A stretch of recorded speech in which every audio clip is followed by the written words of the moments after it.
Bwana, huu ni mwendelezo wa klipu iliyopita. Kwa kutumia robot walifanikiwa kufungua mfuniko wa lile bomu. Ndani yake kulikuwa na nyaya 4. Je, watachagua waya sahihi? Basi robot lilisogea na kukata waya huu wa njano, lakini hakuna ambacho kilitokea. Bado bomu liliendelea kuhesabu muda. Kiongozi alijisikia vibaya kwa kuchagua waya usio sahihi, na bahati mbaya muda ulikuwa ni dakika moja tu. Bibie aliendelea kupiga kelele kwamba ni ule waya wa blue ndio unaotakiwa kukatwa, hivyo kiongozi akaenda kukata mwenyewe, lakini mikono yake ilikuwa inatetemeka, alishindwa. Basi bidada alipoona hivyo ikabidi aende akachukua ule mkasi na kukata mwenyewe. Kila mtu alikuwa na wasiwasi. Bahati nzuri walipokata ule waya wa kijani, bomu likasimama kuhesabu muda. Walifanikiwa kwenye hilo, lakini tatizo moja likabaki kwamba bado hili bomu linaweza kulipuka kama kutakuwa na mtikisiko wowote ule. Kwa hiyo bado familia hii ya mama na watoto iliendelea kubaki ndani ya hili gari. Waligundua pia kuna pipe za gesi zinazopita chini ya jengo hili, kwa hiyo likilipuka basi watu wengi zaidi watapoteza maisha. Basi walipata wazo waondoe watu wote kwenye hili jengo na kisha wakafunika hili gari, na taratibu wakaanza kulisogeza kuondoa eneo hili la hatari, na kazi moja ikawa imebaki ya kwamba inabidi watafute namna ya kuwatoa watu hawa ndani ya gari. Hivyo waliweka kifaa maalum ambacho kiliongeza uzito, hivyo kukawa na nafasi ya kumtoa mtoto mmoja tu ndani ya gari. Hili lilimwacha Daisy na mawazo, kwa sababu watoto wote ni wa muhimu. Ndiyo, alikuja na mwanae wa kiume na mumewe alikuwa na mtoto wake wa kike. Ndipo akampigia mumewe kujadili mtoto wa kwanza kutolewa. 40 kilos ça veut dire un enfant.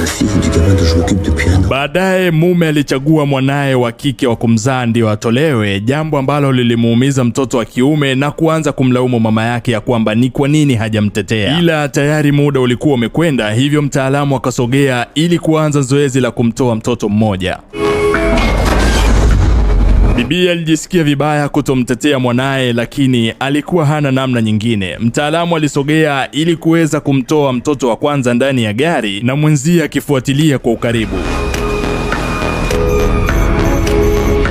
Hatimaye binti aliokolewa, na wakati huo huo Meya alikuwa anaendelea na uchunguzi, na ndipo alipogundua kampuni hii ilipata kazi moja nje ya nchi, na wakati wa uendeshaji wananchi wa eneo hilo walichukia, na mmojawapo alikuwa kiongozi wa kampuni hii inayopambana na magaidi. Lengo lilikuwa ni kusafisha kabla ya kushambulia, lakini kumbe eneo lile ndio lilikuwa linazuia shule, na bila kujua kampuni hii iliwasaidia magaidi wale na kupelekea kifo cha watoto wengi kwenye shule ile. Basi wakati wanaendelea na shughuli hizi, kuna mwanamke mmoja aliingia na kusema ameona matatizo mengi yanayosababishwa na mabomu, hivyo amejitolea kuwasaidia. Wakati huo huyu kiongozi pamoja na